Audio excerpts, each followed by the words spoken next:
Wonderful win there. Now, to speak more about the Boks on field than off field, we're joined by SABC sport reporter as well as SABC analyst Khanyiso Tshwaku. Now, Khanyiso, this has been an interesting tour for the Springboks. So much of drama off pitch. But for now, we're going to focus on pitch with the coach Jacques Nabas talking about how the Springboks kept their calm and pulled off this win. What do you make of it?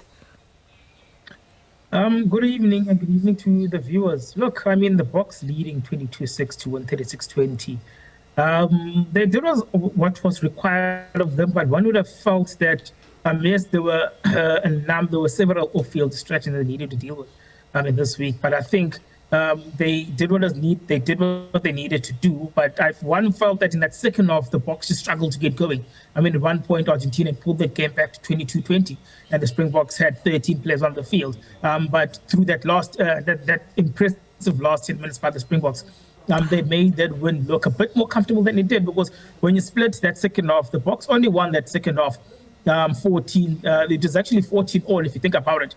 So the second half was drawn, but because of that very powerful first half, the Springboks said one realized that the Boks could have and should have won that particular game very comfortably, and especially when you look at the points difference the All Blacks had piled up for themselves. Remember, they did lose to Argentina in Christchurch, but they won the following test in Hamilton by 53 points to 3. They scored a lot of points, scored a lot of tries.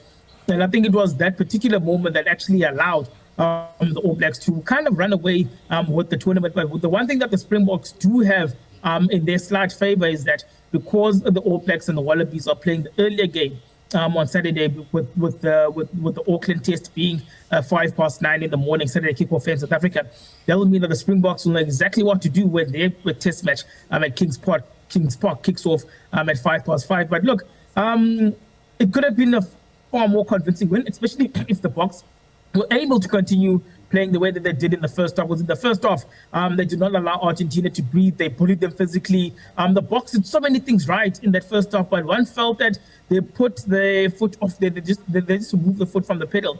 But in the second half, they allowed Argentina a bit more time on the ball.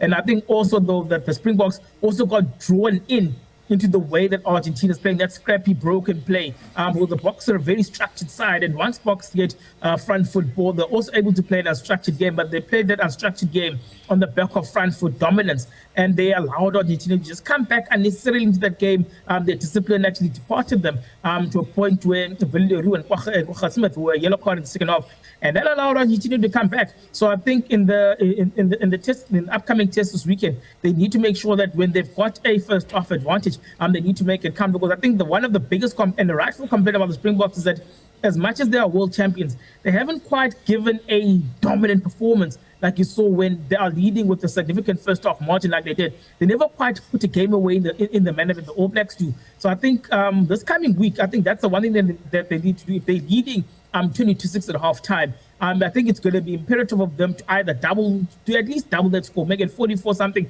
and have a massive win, because they haven't been a side. They've been a side that's dominated teams on the field, but haven't had the kind of score line that's actually justified the dominance.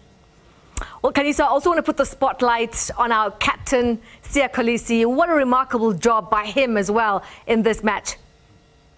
Look, I mean, he played excellently. I think when there was 2 minutes left, he said something that unfortunately can't be said, because news programs are also family viewing programs. But he screamed on the side of the field when the Springboks had to defend something in the last 2 minutes. And you could see that as much as that he was off the field, the intensity remained.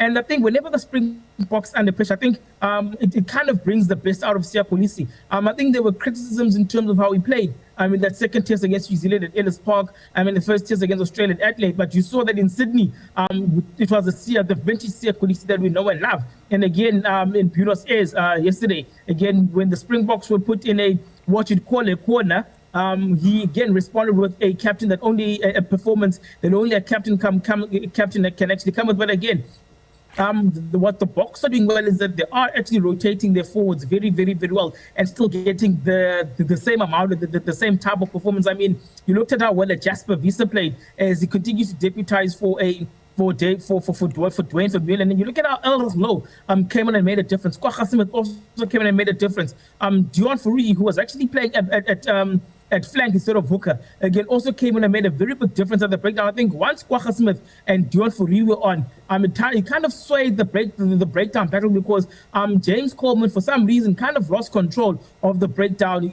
Actually, one would say that as much as the Springboks won, it wasn't the greatest of officiating performances from the match officials, but I think that match officials aren't actually doing well in the world circuit now is an issue that World Rugby, if they really want to, they need to address, because an example came on Thursday where Australia lost a game that they could have and should have won, where Bernard Foley had a penalty overturned for wasting time. A lot of people will complain whether that was legal, but again, it just serves to highlight the grey area that match officials are dealing with and how that confuses the watching public.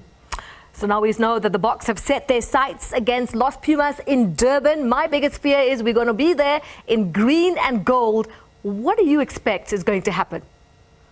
Look, King's Boks is sold out for this coming weekend. So, despite the fact that the Boks have had a lot of off-the-field issues to deal with, they still remain a popular brand, but it's a brand that, because of the silence of the events that kind of transpired over the week, it is a brand that's taken a bit of a battering. But again, remember that Kings Park haven't actually hosted a test match in quite a while, and it's one of the cities. Durban is one of the cities that's rather been apathetic when it comes to the hosting of test matches. So it came as rather a surprise that this particular match is actually sold out, especially that test match being Argentina. And one needs to remember that in 2015, on the 8th of August, Argentina actually won their first test against South Africa ever when they beat South Africa 37-25 at Kings Park, with Juan Imhoff scoring a hat-trick in that particular game. So look, at this point in time, the Boks have a lot to deal with off the field. But the fact that they are able to pull in a big crowd, and the fact that there's actually something to play for,